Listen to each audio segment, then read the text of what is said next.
On 24th August, in the early afternoon, a cloud appeared over the Bay of Naples.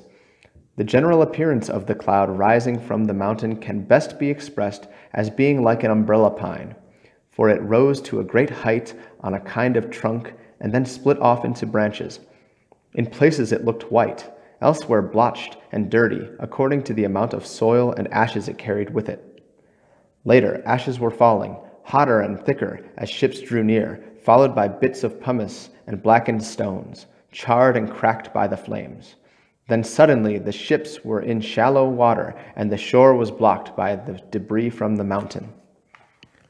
Meanwhile, on Mount Vesuvius, broad sheets of fire and leaping flames blazed at several points, their bright glare emphasized by the darkness of the night. The buildings were now shaking with violent shocks, and seemed to be swaying to and fro as they had been torn from their foundations. Carriages began to run in different directions, though the ground was quite level, and would not remain stationary even when wedged with stones. We also saw the sea sucked away and apparently forced back by the earthquake. At any rate, it receded from the shore so that quantities of sea creatures were left stranded on dry sand.